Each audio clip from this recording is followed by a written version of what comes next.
freedom of their people. They go with horses and chariots. Some of them go with sword, like you see here. Mara. Mara, the dragon sword.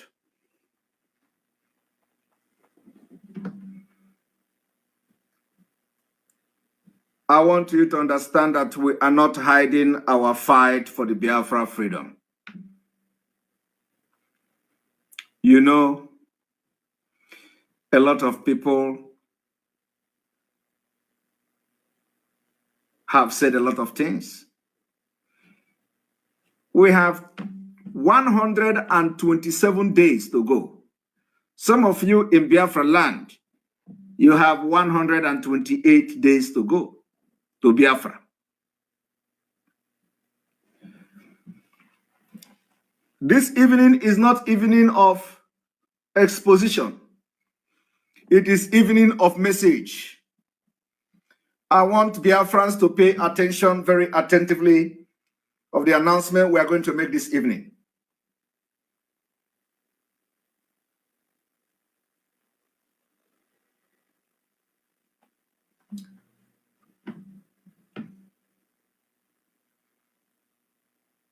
To all the Biafra men on ground, internal memo has been sent. Internal memo has been sent. And you are going to receive that internal memo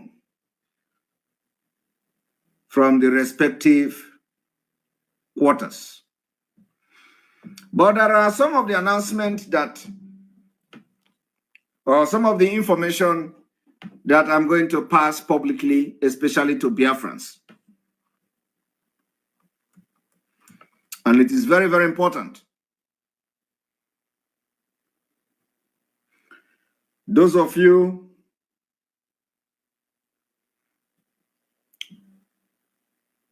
that has been very worried about the upsurge of terrorists in Biafra land, that they are kidnapping our people now. And today we are witnessing abduction of Biafrans in our various roads. I want to tell you today that is not even the problem. We have asked the criminals and the corrupt politicians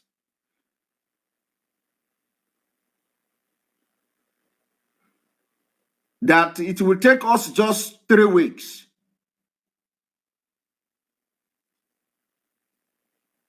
to end the terrorist Fulani kidnapping in our land. I want to send message to Biafrans that are following P2B and politicians. We've asked 3 weeks to end Fulani kidnapping and terrorism in Biafra land. Today, did you not see them abducting people in Nsukka, in Enugu, in other part of Biafra land, and the people you are following to fight Eastern Security Network are not talking? Have you seen Soludo condemning the kidnapping by the Fulani terrorists, which is now on rampage? Did you see Ugwanyo of Enugu State? The biggest kidnapping is happening now in Enugu State by Fulani herdsmen. Did you hear Ugwanye condemning the kidnapping of his own citizen in Enugu State?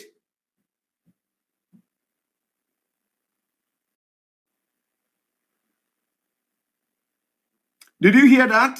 Have you seen Ugwanye condemning the kidnapping in Enugu State? You will not. But some of you are still following him. Some of you are still talking about Soludo. Some of you are still talking about Umahi. Did you hear any? Have you heard of meeting between the Southeast governors? Have you ever heard where they'll say for the past 1 year that the Southeast Governors Forum said this and said that? Did you hear that? I want to give you some brain this evening. Since the abduction of Mazi Nnamdi Kanu, the Southeast governors gathered maybe 2 times. This is 1 year and 6 months. Did you hear where they say Southeast Governors Forum had a meeting? Or the Southern region, how the meeting? And the governors of the Southern region had a meeting.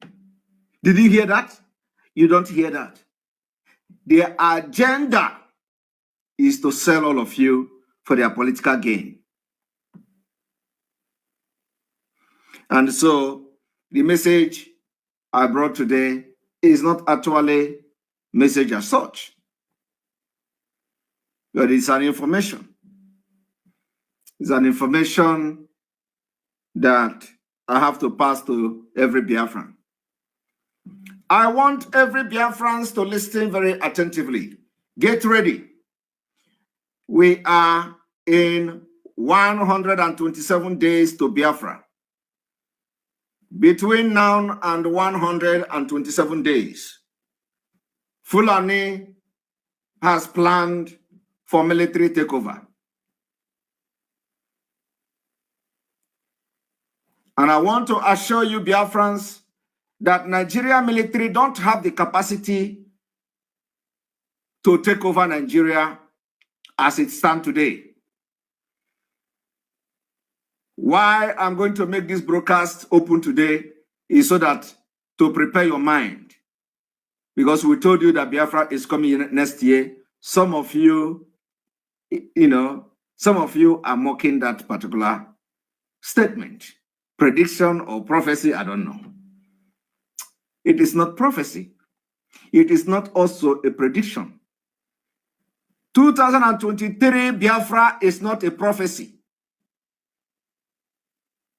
2023 Biafra is not a prediction. 2023 Biafra is a planned Biafra. And we are going to execute it.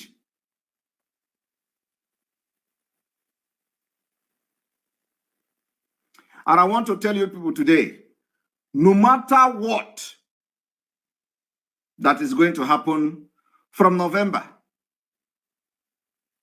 stand strong in Biafra land. No matter what that is coming from November, stand strong. I am telling you, it is not going to last for a long time.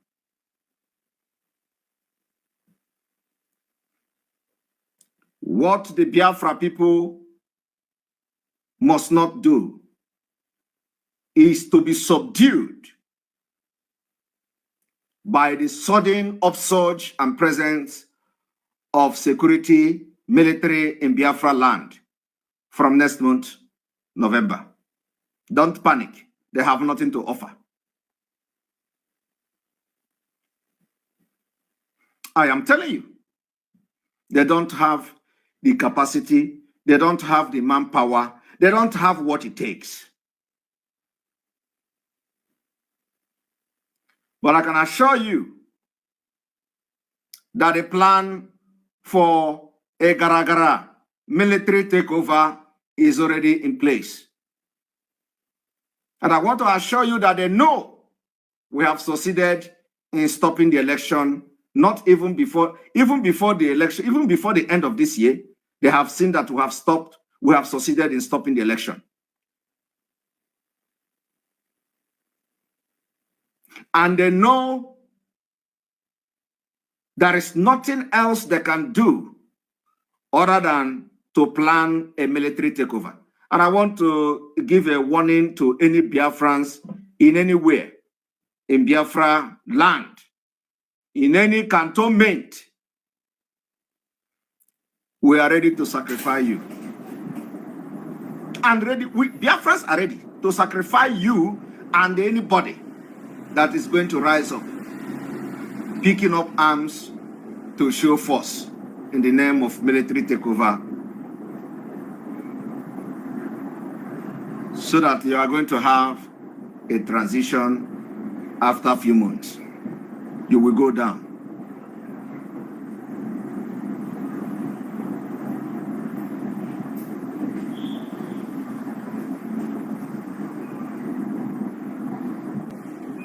We told them that in this Biafra liberation phase we are now, the day we are going to march, you will know that you have been attacking the wrong people. You will be asking questions, where are these people from?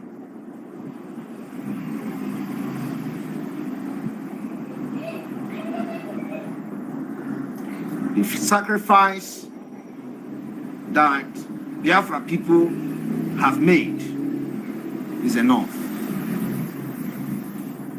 We are not wishing to make more sacrifice, especially those who are in the military. But if you think that you have arrived to stay in Biafra land and fight against the gods of the land, you will become a sacrificial lamb to Biafra. You are not bigger than 3 million people that died during the Nigeria genocide against Biafra. So the reason why it is important to make this announcement and to keep Biafrans at alert is so that any time there is any param anywhere,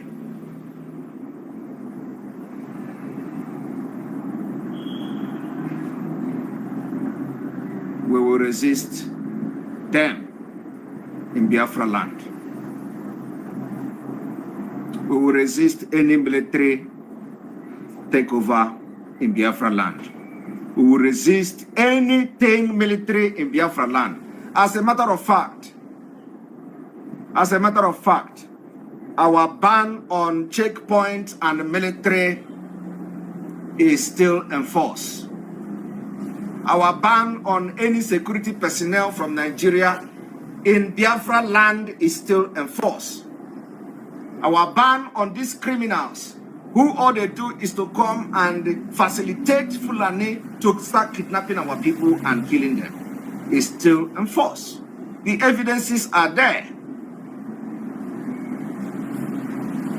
The evidences of Nigeria Boko Haram army collaboration in kidnapping in Biafra land, like what you see happening in Enugu state now, military involvement is there. So the ban on this military and the ban on all these criminals and kidnappers from Biafra land, in Biafra land, is from tonight. The flag will go higher.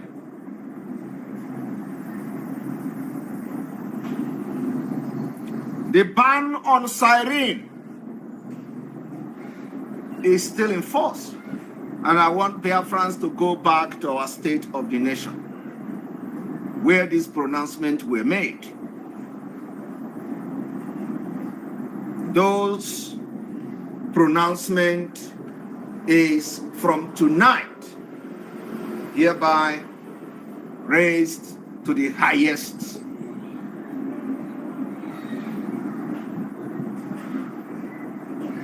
We the Biafra people.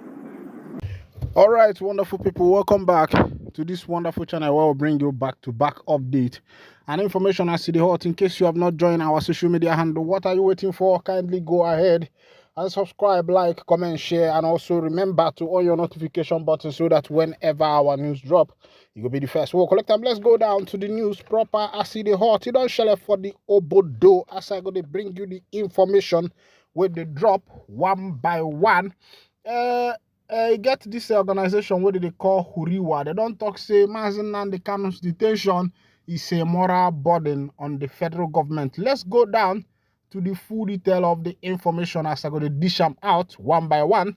The President General of Ohanezendigbo Worldwide, Nze Ozi Chukwu Fidelis Chukwu, says the continued detention of Mazi Nnamdi Kanu, leader of the indigenous people of Biafra, is a burden, moral burden on the federal government.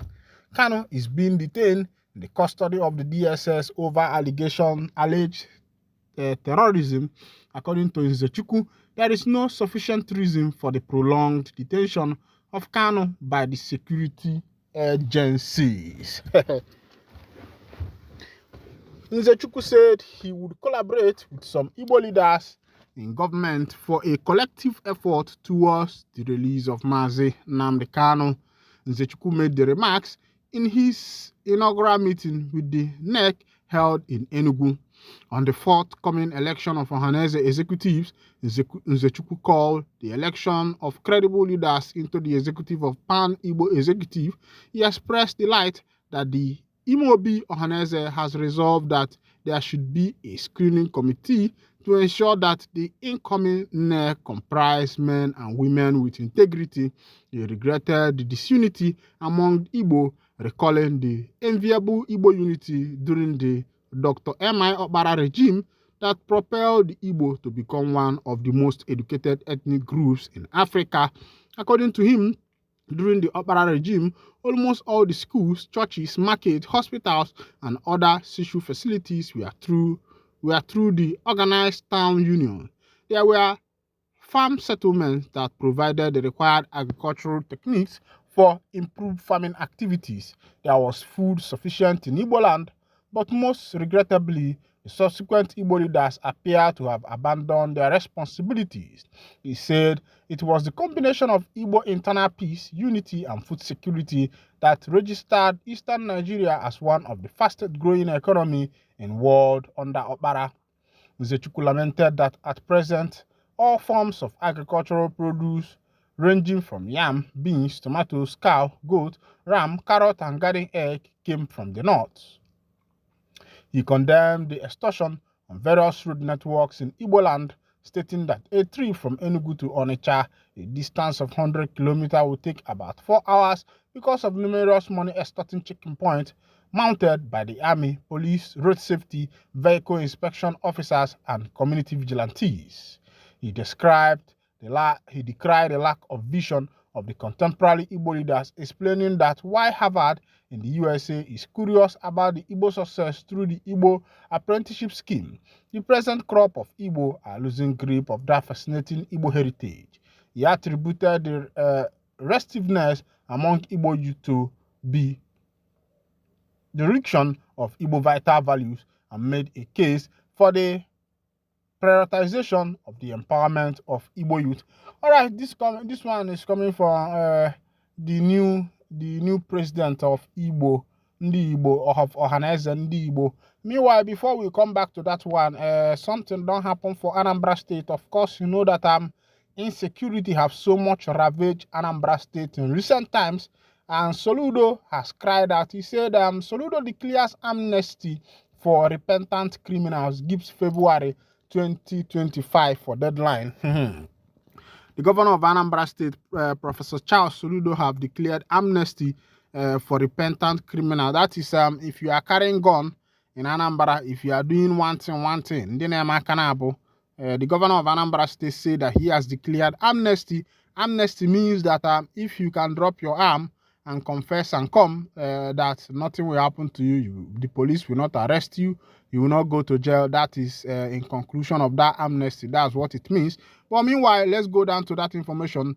Soludo has offered amnesty to criminals in the state, declaring that they have until the end of February 2025 to lay down their arms. The governor also announced plans to launch a joint security operation to tackle insecurity in the state. Soludo said the operation is condemned Operation Udo Gachi, which means let peace reign. The governor, who briefed journalists at the Anambra State Governor's Lodge on Tuesday, said his government has identified armed robbery, kidnapping, cultism, and touting as the principal problem causing insecurity in the state. He said, as for touting, the state anti-touting agency, codenamed SASA, is tackling that in Onitsha, and they are doing quite well. When we came in as governor, about 7 local government areas were in grip of hoodlums, but we took on them head on and liberated all the communities.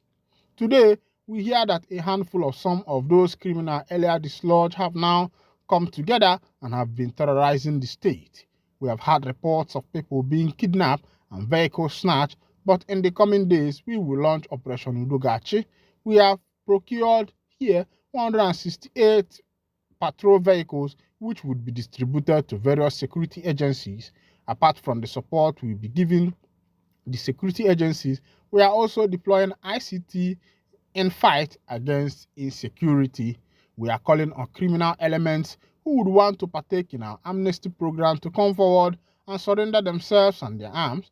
We are giving them from now to end of February to come and surrender, and we will be ready to help them start life afresh.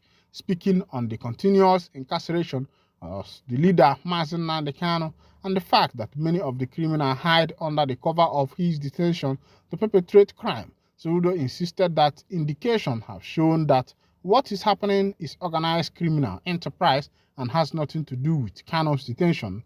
He said, I have been at the forefront of the call of the release of Kanu. I even said that in the worst case scenario, I was ready to keep him here at the government house and produce him anything he needed. Part of the reason was that we really need to sit down to interrogate this whole idea, but for now, saying that the insecurity is because of his detention, I want to tell you that Nnamdi Kanu himself and IPOB, the organization he leads, have made several press releases disassociating themselves from the kidnap for ransom and criminal activities that is ongoing. All right. Welcome back. This is coming from Anambra State. And also their governor, Professor Charles Soludo. He is speaking on behalf of India Anambra, saying that he is declaring amnesty for all the criminal elements in Anambra State. That if they drop their gun, they will be forgiven. And also, he said that what is happening in Anambra does not relate with Nnamdi Kanu's issue. And I will say that is where the governor gets this one wrong. Because first of all, everybody know that what is happening in Anambra started as a result of issue of Nnamdi Kanu, and it is believed that if he is released from that detention, that there will be peace in Anambra State. But a lot of people have decided not to pay attention on some of this information that are being released, and they felt that they can do it themselves.